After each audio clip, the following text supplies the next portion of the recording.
Padre Santo, te damos gracias, Señor, por el privilegio que tenemos de estar aquí hoy presentes de vuelta en este día, que es tu día santo, Señor. Te rogamos que nos guíes en este estudio, Señor, que guíes nuestras mentes y nuestros corazones para que podamos entender, Señor, cuál es la implicancia de esta hermosa doctrina de la perseverancia de los santos, Señor. Esta doctrina que trae tanto consuelo a nuestras almas.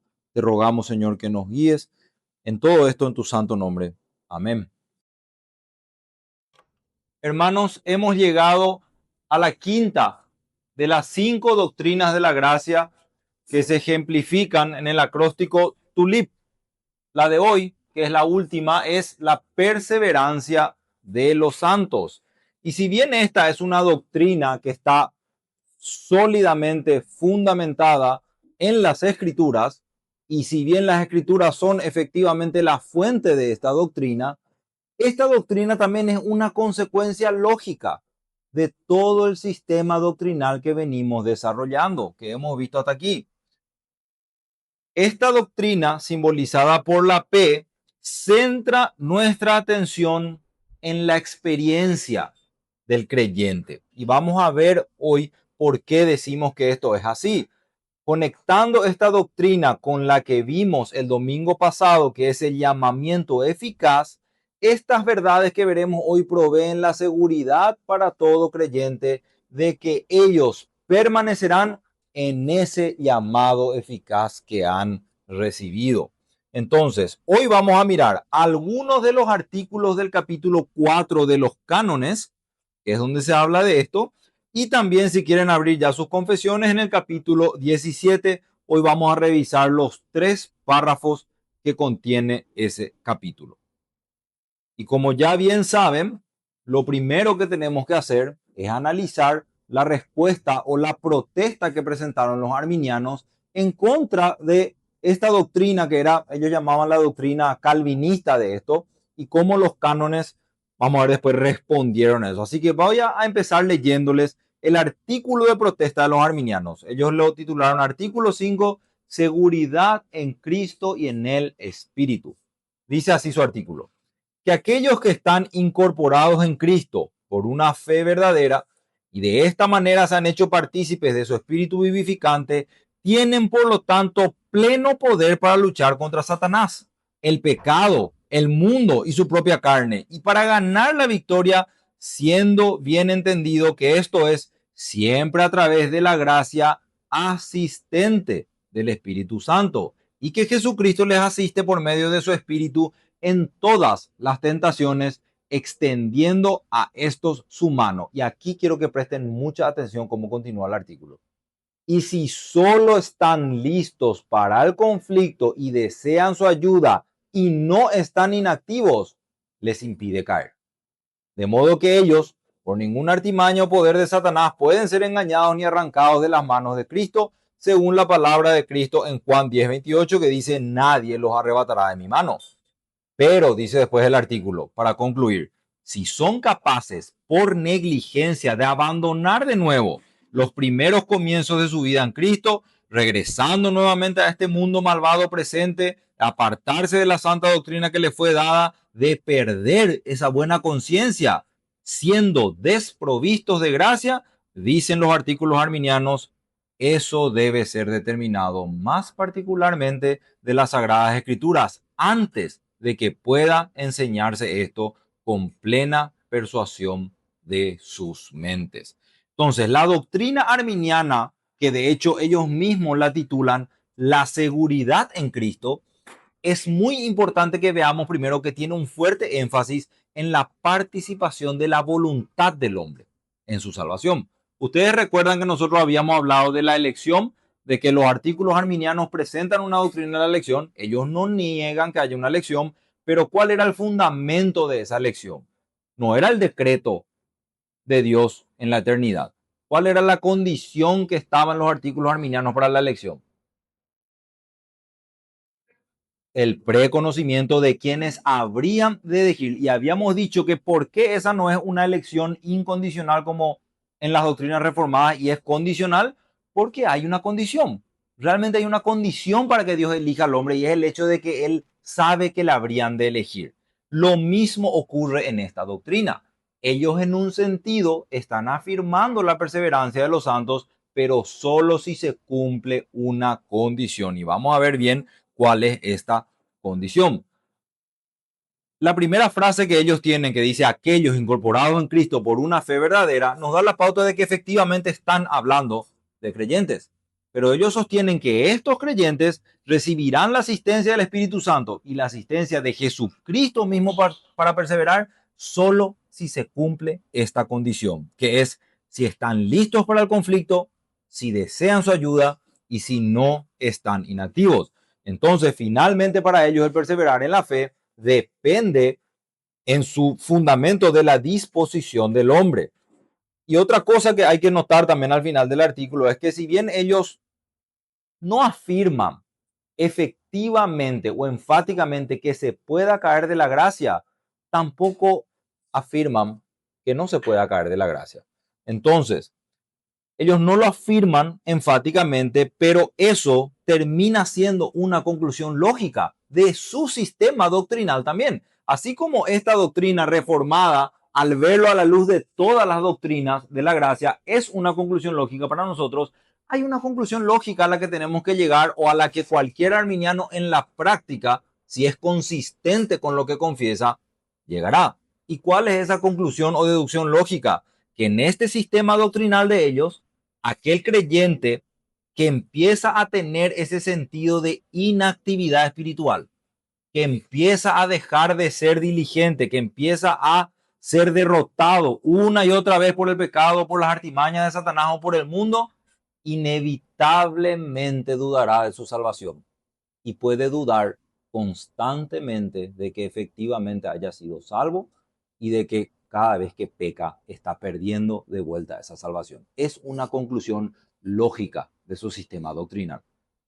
La doctrina reformada, a diferencia de esto, proclama que aquellos que verdaderamente han nacido de nuevo perseveran en su fe, procurando mantenerse fieles hasta el final y que lo logran porque Dios es quien los preserva. Vamos a desarrollar muy en detalle estas cuestiones hoy.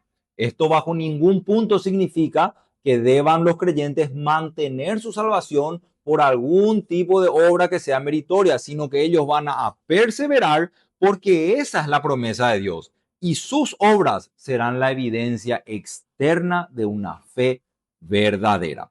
Así que empecemos revisando los cánones y lo primero que vamos a ver hoy que enseña la teología reformada a la luz de 4 puntos principales. En el primer punto,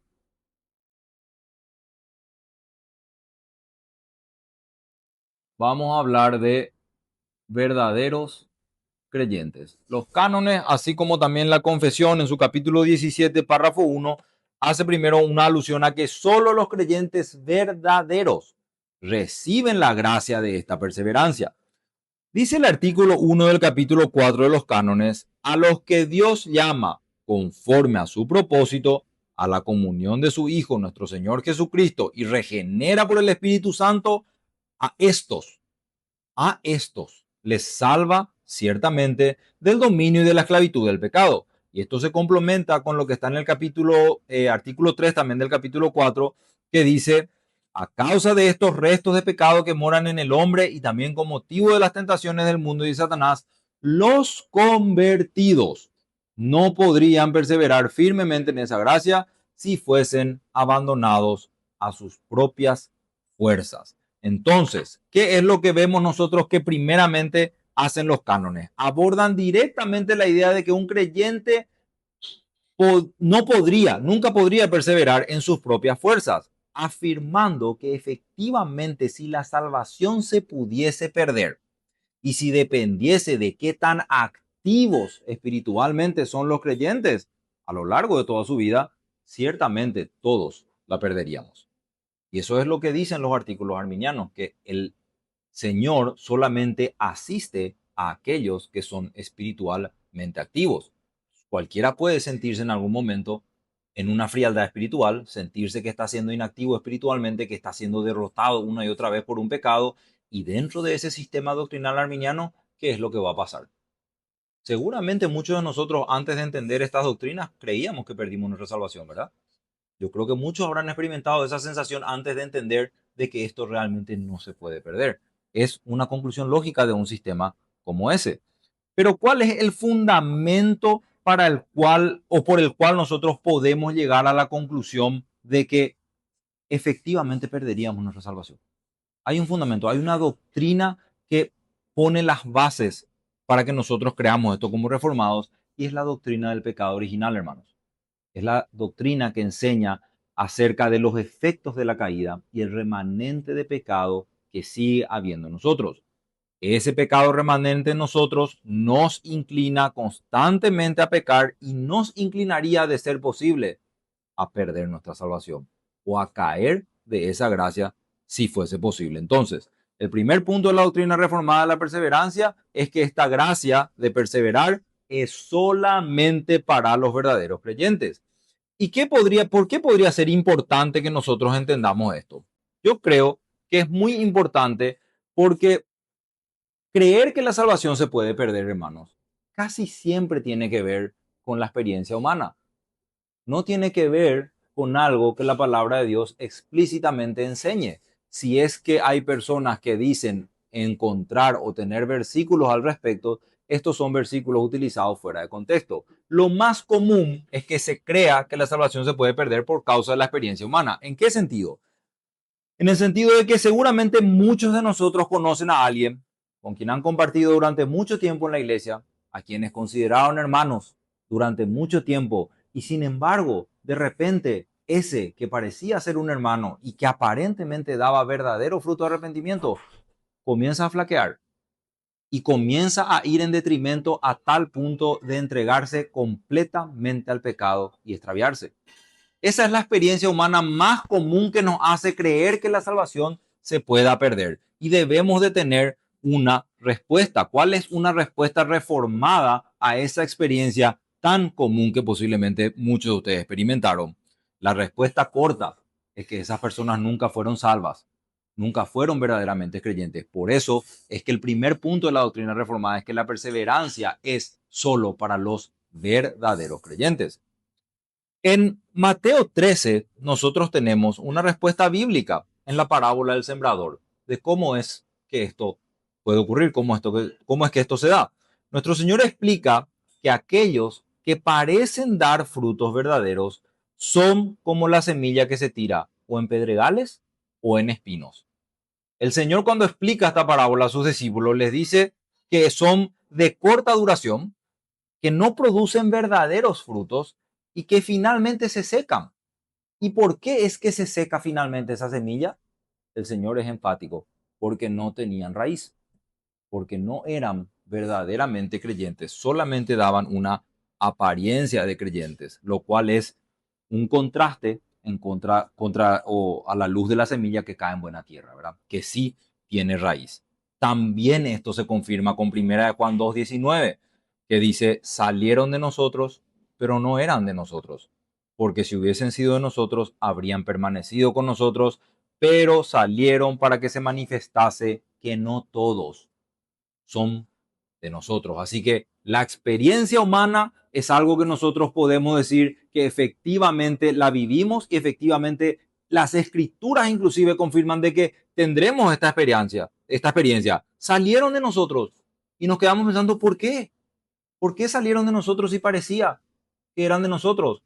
Salieron para que se manifestase que verdaderamente no eran de nosotros. Así que vamos a ver ahora esto de que solamente está reservado para los verdaderos creyentes, cómo se confirma en nuestra confesión. Vamos a leer la primera parte nomás del párrafo 1, capítulo 17. Dice así, párrafo 1, capítulo 17. Aquellos a quienes Dios ha aceptado en el amado y ha llamado eficazmente y santificado por su espíritu, y a quienes ha dado la preciosa fe de sus elegidos, no pueden caer ni total ni definitivamente del estado de gracia. Entonces, como nosotros podemos ver, nuestra convención también inicia el desarrollo de esta doctrina con este punto. Los creyentes, no solo los que dicen ser creyentes, no solo aquellos que aparentemente dan frutos de ser creyentes, sino los que verdaderamente han sido aceptados en el amado, aquellos que han sido llamados eficazmente y están siendo santificados por su Espíritu, y a quienes se les ha dado esa fe preciosa a los escogidos, ellos y solamente ellos perseverarán hasta el fin. Queda claro este primer punto, que es cómo se empieza a articular esta doctrina de la perseverancia de los santos. Este es un punto sencillo, pero la cosa se vuelve mucho más específica a partir del segundo punto. Vamos a ver ahora que la perseverancia de los santos consiste en dos cosas fundamentales. Hay dos cosas que tienen que estar siempre. Hay una obra de Dios y a la vez hay una responsabilidad del hombre.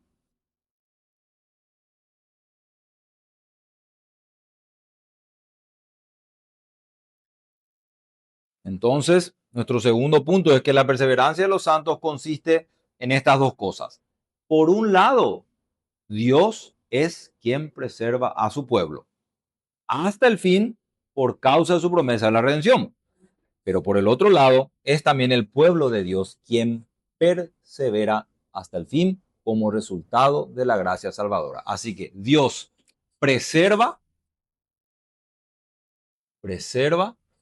y el hombre persevera. Esto es, vamos a aplicar un poquito más adelante, cómo ver una moneda de dos caras, que tiene dos caras.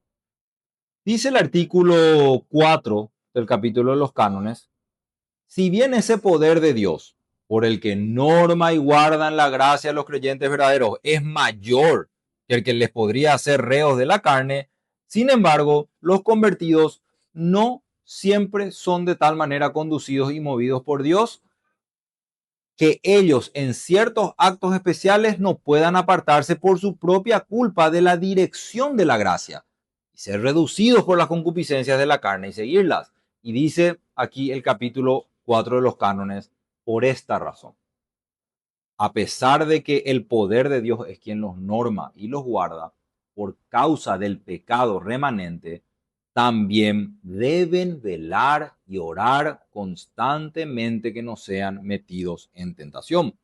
Entonces vamos a ver ahora este segundo punto como una moneda de dos caras, y entender esto nos va a ayudar a evitar varios errores comunes en el entendimiento de esta doctrina y también errores que de hecho podemos llevarlo a la práctica. Hermanos, si Dios es el único que actúa en nosotros para la perseverancia, podríamos caer en el error de pensar de que no hay necesidad de esforzarnos. ¿Para qué esforzarnos en absoluto si es Dios quien nos preserva? Ningún pecado sería tan grave para nosotros a fin de cuentas, porque Dios no va a permitir que caigamos de esa gracia. De alguna manera, Él nos va a sacar de vuelta de ahí. Creer de esa manera engendra algo muy común en nuestros días, que se encuentra en el evangelicalismo postmoderno y que es la idea del cristiano carnal. La idea de que exista un tipo de cristiano que puede vivir constantemente en pecado y a la vez ser salvo.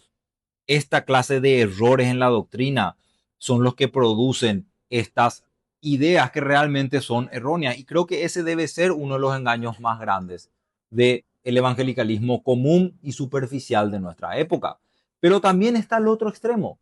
El otro extremo está en pensar que depende total y únicamente de nosotros el que caigamos o no de esta gracia.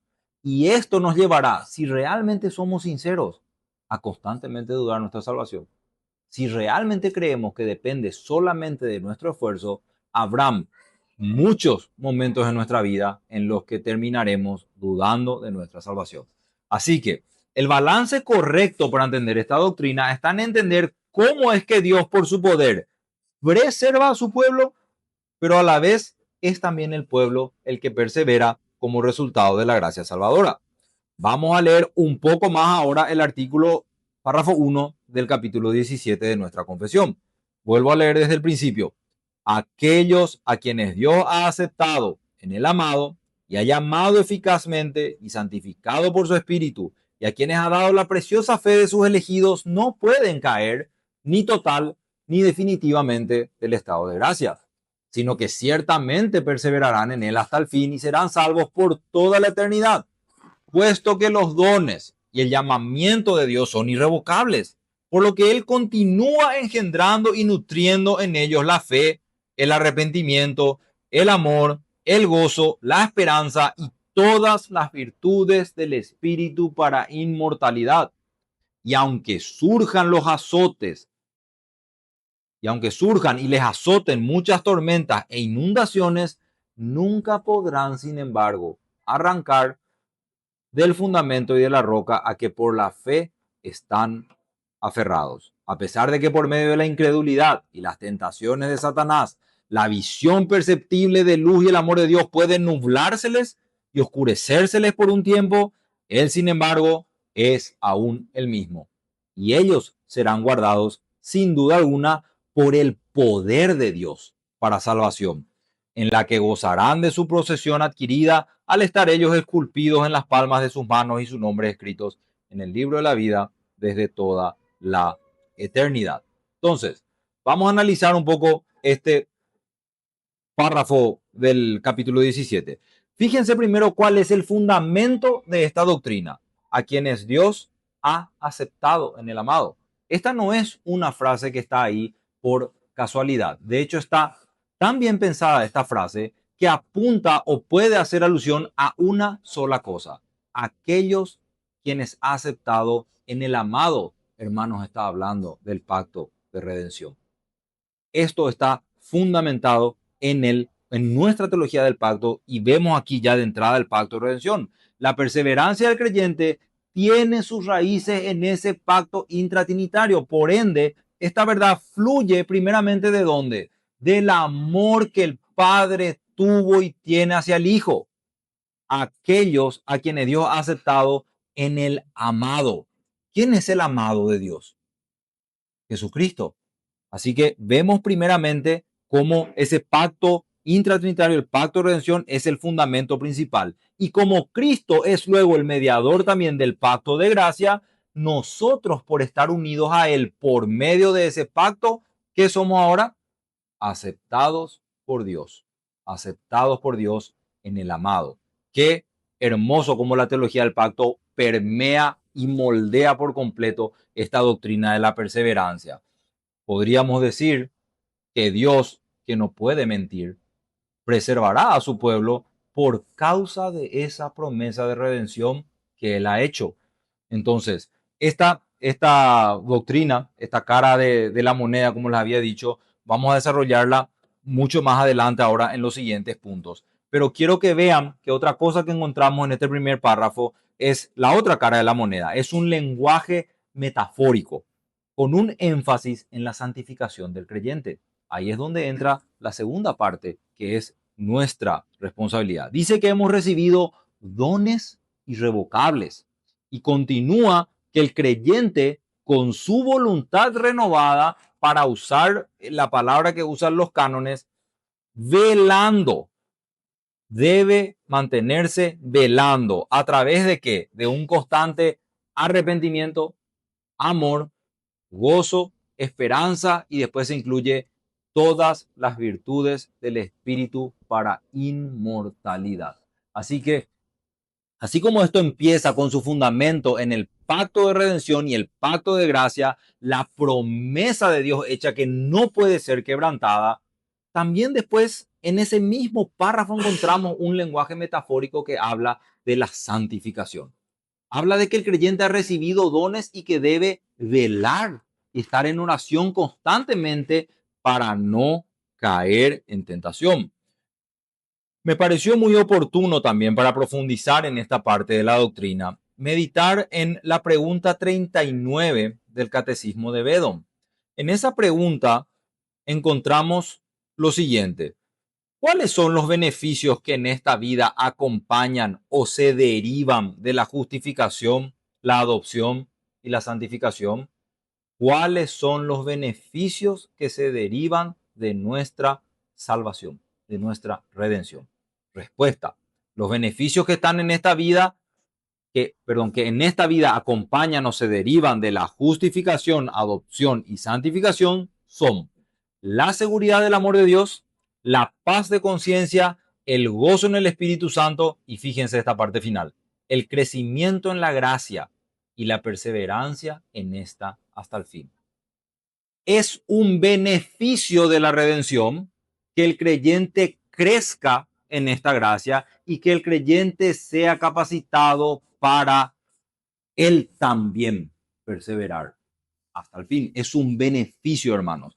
Yo les animo a que lean en sus casas toda la exposición de esta pregunta porque es sumamente edificante para este tema que estamos tratando hoy. Pero yo quería leerles solo una pequeña porción de su desarrollo porque nos va a ayudar a profundizar esta idea. Dice un poquito más adelante en su exposición de la respuesta a esta pregunta: ¿es el deber de los santos crecer en la gracia? Sí. Segunda de Pedro 3:18 dice: creced en la gracia. ¿Es el deseo de los creyentes crecer en la gracia? Sí. Los apóstoles le dijeron al Señor: aumentanos la fe. ¿Y es seguro que los santos crecerán en esa gracia? La respuesta es de vuelta sí. Florecerán como la vid, dice en Oseas 14:7. Entonces, ¿podemos decir que crecen los santos en toda gracia? Sí. ¿Por qué? Porque crecen en todos los aspectos en aquel que es la cabeza, es decir, en Cristo.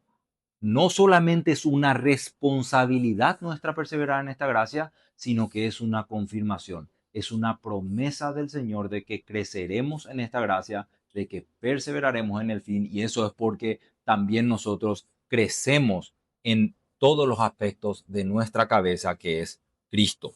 El pueblo escogido por Dios en la eternidad, que recibe la redención en esta vida presente, tiene la responsabilidad de crecer en esa gracia. Por más que nosotros entendamos que es Dios quien preserva al creyente, debemos también entender, sin obviar esa realidad, que nosotros también debemos perseverar en ella. Y muchos de esos pasajes que acabamos de leer, que citan, por ejemplo, el catecismo, son justamente la certeza, hermanos, no solamente de nuestra responsabilidad, sino de que eso será una realidad en nuestras vidas. Podemos confiar como creyentes que vamos a experimentar la perseverancia de los santos, lo que enseña esta doctrina. Vamos a ver en tercer lugar ahora un desarrollo un poco mayor de esa primera cara de la moneda, que es la obra de Dios. El tercer punto es que el fundamento básico de la perseverancia de los santos es el decreto de la elección. Entonces, el fundamento principal está en el decreto de Dios, de la elección. Es decir, el plan eterno en el que Él se propuso elegir y salvar a hombres y a mujeres de toda raza, toda lengua y toda nación para la gloria de su gracia. Dice así el artículo 6 del capítulo 4. Pues Dios, que es rico en misericordia, obrando de conformidad con el propósito de la elección. Fíjense cómo empieza este artículo. Obrando de conformidad con el propósito de la elección, no aparta totalmente el Espíritu Santo de los suyos, incluso en las caídas más lamentables, ni los deja caer hasta el punto que pierdan la gracia de la aceptación o el estado de la justificación, o que pequen para muerte o contra el Espíritu Santo y se precipiten a sí mismos a una condenación eterna o a ser totalmente abandonados por Él. ¿Cuál es el fundamento según los cánones del por qué Dios no apartará nunca totalmente su Espíritu Santo de los creyentes, ni permitirá que ellos pequen de tal manera que ellos pierdan esa salvación o sean condenados por la eternidad? Dice que es en conformidad al propósito de la elección. Su fundamento más sólido y firme está en la elección, en su decreto, que ya habíamos dicho es según el puro afecto de su voluntad. Vamos a pasar ahora al párrafo 2 del capítulo 17. ¿Alguien podría, por favor, leer el capítulo 17, párrafo 2? Dale. Lo primero que menciona este párrafo de la confesión es que, lógicamente, si la perseverancia depende del decreto de Dios, no puede no puede depender del libre albedrío del hombre. Así empieza este párrafo. Esta perseverancia de los santos depende no de su propio o de su propio libre albedrío. Y luego de eso nos damos cuenta que en el cumplimiento del decreto de Dios en el tiempo y espacio, cuando su elección se cumple en el tiempo y el espacio, hay muchas bases sólidas sobre las que se sostiene esta doctrina. Se nos cita los méritos de Cristo, se nos habla de la promesa de Dios, se nos habla de la morada del Espíritu Santo en nosotros y también de vuelta se lleva nuestras mentes a la teología del pacto. Se nos habla de la naturaleza del pacto de gracia. Entonces, todas estas bases que se citan en este párrafo son realmente inconmovibles. Se sostienen también sobre los atributos que Dios tiene, específicamente sobre su atributo de la inmutabilidad de Dios. Si Dios no cambia, entonces Él no puede fallar en cumplir esa promesa. Lo que Él ha prometido, eso se cumplirá. La calidad indestructible de estas verdades en esta doctrina es lo que da certeza y la infalibilidad de la perseverancia de los santos. Pero yo quiero que nosotros veamos también cómo este fundamento es un triple fundamento, según este párrafo. Porque se mencionan tres fundamentos en este párrafo y cada uno de ellos tiene que ver con una de las tres personas de la Trinidad. Este fundamento de la elección está también basado en el carácter y la esencia misma de nuestro Dios trino. En primer lugar, vemos que fluye del amor libre e inmutable de Dios el Padre, dice el párrafo, ¿verdad? Ese amor inmutable está, dijimos, ligado al decreto de la elección. Él ha determinado que amará a un pueblo, a pesar de ser un pueblo pecador y caído, y nada en ellos, después de que Dios haya infundido esa gracia salvadora, puede cambiar ese amor por ellos. Hermanos, cuando nosotros empezamos a pensar que el amor, o empezamos a entender más bien, que el amor de Dios en la elección y en la perseverancia de los santos no está basado tanto en qué nosotros podemos llegar a ser, sino en ese amor inamovible por sus escogidos, entenderemos que a pesar del momento terrible por el que podamos estar pasando, Él nos sacará de ahí. Esa es la promesa que Él ha hecho y debemos confiar y creer en esto, porque nada en el creyente, después de que Dios haya infundido su gracia, puede cambiar ese amor que Él tuvo al infundir su gracia en nosotros. ¿Se entiende? Es un Dios que no cambia, es un Dios inmutable. En segundo lugar, se confiesa también que esta doctrina se edifica sobre una base material. Como habíamos dicho también que la reforma tenía un principio material, esta doctrina tiene una base material. ¿Y cuáles? Son los méritos y la intercesión de Jesucristo y nuestra unión con Él. Entonces aquí encontramos a la segunda persona de la Trinidad, a nuestro Salvador. La perseverancia de los santos depende de la obra de Cristo consumada en la cruz y de la redención que ha sido aplicada a nosotros. La base por la cual perseveraremos es la obra de Cristo hecha por nosotros. Es una obra eficaz y el que empezó esa buena obra en nosotros será fiel en terminarla. Eso tiene que ver con nuestra perseverancia. En tercer y último lugar, para completar esa naturaleza trinitaria de esta dependencia, se expresa la morada del Espíritu Santo. ¿En dónde? En cada creyente. El Espíritu Santo, la tercera persona de la Trinidad, mora en cada uno de los verdaderos creyentes. Se habla de la simiente de Dios en los santos. Esta expresión, la simiente de Dios en los santos, se refiere a la obra del Espíritu Santo. Ese término es sinónimo de el Espíritu de Cristo, como solemos encontrar en las Escrituras, o muchas veces, como encontramos en palabras de los apóstoles, las arras de nuestra herencia celestial. Se está refiriendo siempre a la tercera persona de la Trinidad, que es el Espíritu Santo.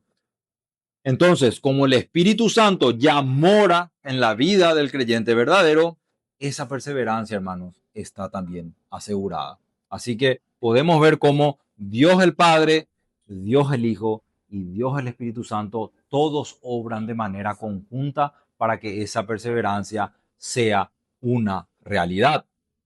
Y podemos seguir desarrollando esta idea haciéndonos la siguiente pregunta. ¿Pero cuál es la forma en la que Dios cumple o confirma todo eso en nuestra vida, en el tiempo y en el espacio? ¿Verdad? Todo eso que Él se propuso en la eternidad, todo eso que leemos acá como los atributos de Dios, ¿cómo eso se cumple o se confirma? Y la respuesta de vuelta está en el pacto de gracia, en la naturaleza de ese pacto, el propósito divino en la salvación une todos estos puntos para desarrollar esta doctrina. Lo que se planeó en la eternidad y se cumplió en la historia de la redención, se aplica con certeza a los elegidos en el momento determinado. Algo que se decretó en la eternidad y que se cumplió en la redención, continúa aplicándose en la vida de todos los creyentes, y esto hasta el final de sus vidas, de la vida de cada uno de ellos. Entonces, es así como llegamos al cuarto y último punto que quiero desarrollar hoy, que tiene que ver con la eficacia.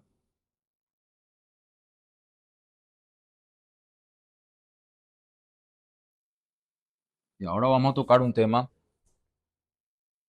sumamente interesante. La eficacia de la perseverancia consiste en que, aunque los creyentes se enfrenten al pecado y a la tentación todo el tiempo, inclusive cuando caen y algunas veces de manera sumamente vergonzosa, finalmente se arrepentirán y volverán a perseverar por causa de la preservación que Dios hace de su pueblo. Entonces, volvemos a ver la realidad del pecado.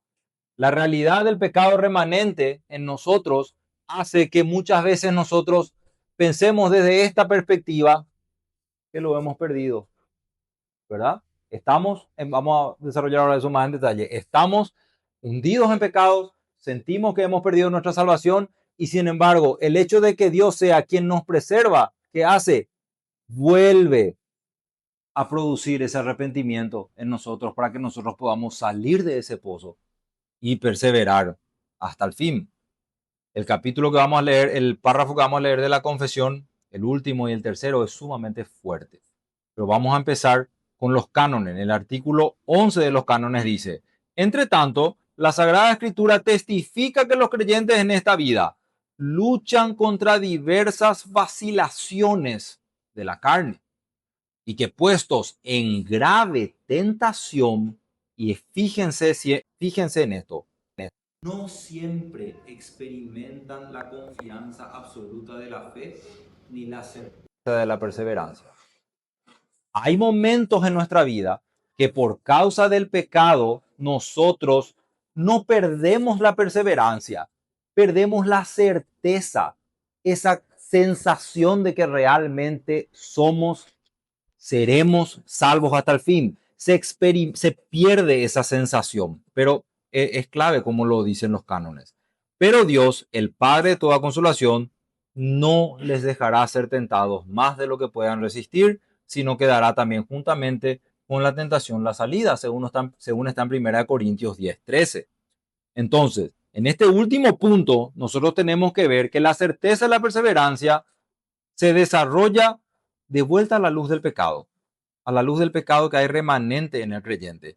Y fíjense cómo lo desarrolla el párrafo 3 del capítulo 17.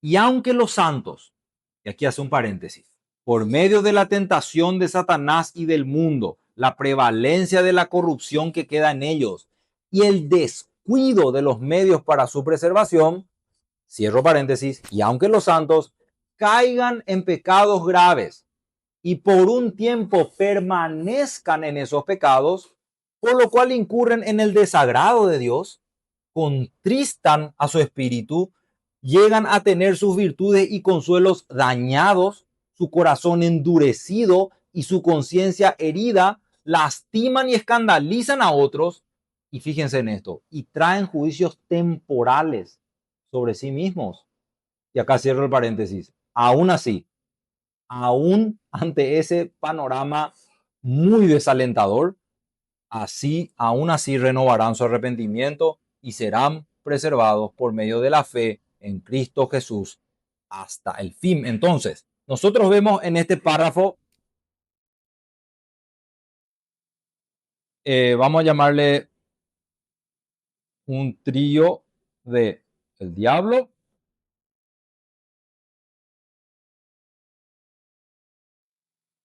la carne y el mundo.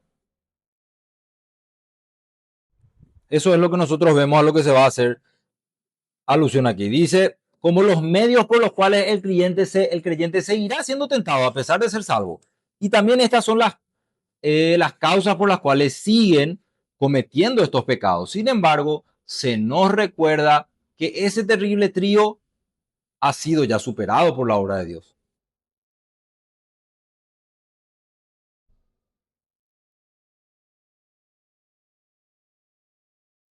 Perdón.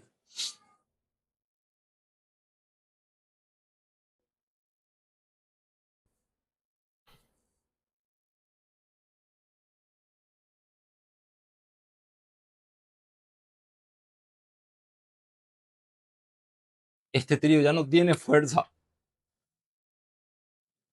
para hacernos caer de esa gracia. Sin embargo, hay consecuencias de descuidar los medios de gracia. Y es que muchas veces podemos vivir el resto de esta vida con esa consecuencia por esos graves pecados que menciona la palabra de Dios. Podemos pensar rápidamente en cuestiones prácticas como pasar el resto de nuestra vida en prisión. Esa es una consecuencia que nos está prometida que será quitada por la perseverancia. Sin embargo, inclusive aquellos que están en prisión, Dios le dará de vuelta el arrepentimiento, les salvará, por más que a lo mejor ya no lo saque de ahí.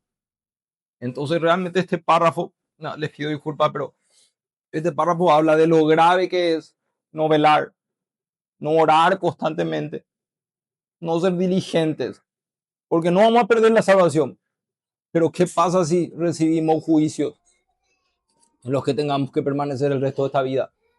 Consecuencias que no van a ser quitadas, porque eso no es lo que se promete, es realmente un recordatorio alarmante de que la gracia no necesariamente guarda al creyente de las consecuencias temporales de su pecado, pero los guardará en la eternidad. Las confirmaciones están que renovarán su arrepentimiento y serán preservados. Con eso cerramos los 4 puntos que enseñan la perseverancia de los santos y realmente es sumamente fuerte este último párrafo de la confesión.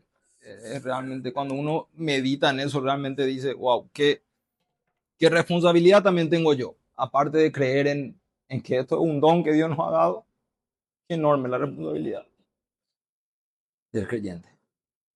Hermanos, ¿hay alguna pregunta? Es una hermosa doctrina y es una conclusión también tan oportuna para todo lo que vimos acá, ¿verdad? Viendo la realidad del pecado, los efectos de la caída.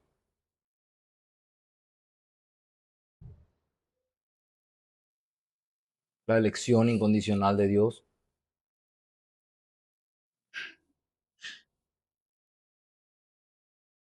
su expiación limitada que ha sido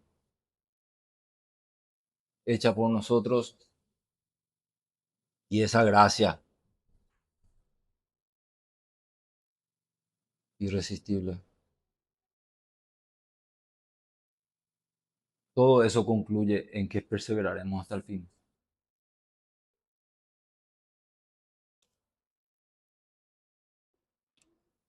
No sé si les quedó de repente alguna duda, tenían alguna consulta, quisieran aportar algo. Nos quedan unos 5 minutos para totalmente. Y es como decís, muchas veces la frase, a lo mejor no conocemos nosotros el trasfondo de esa frase, salvo siempre salvo, pero realmente es peyorativa. Es una frase que hace alusión a que porque creemos en estas doctrinas, podemos vivir nuestra vida pecando constantemente. Total, al fin de cuentas, el Señor nos va a salvar y no importa cómo vivamos. O sea que realmente esa es una frase, como dijo Edu, que nos es muy triste que se le tilde a los reformados con esa frase, siendo que esta doctrina tiene tanto fundamento bíblico y en todas sus aristas nos lleva siempre a no descuidar esa salvación tan grande que hemos recibido, ¿verdad? Sin perder de vista que obviamente es Dios quien nos va a preservar, porque si realmente solo dependiese de nosotros, la luz de la naturaleza y de la realidad de nuestro día a día nos va a convencer eventualmente de que la perderíamos, pero depende realmente de la obra de Dios y Él espera de nosotros que nosotros tengamos esa responsabilidad. ¿Alguna pregunta más, hermanos? Vamos a cerrar ahí. Muchas gracias.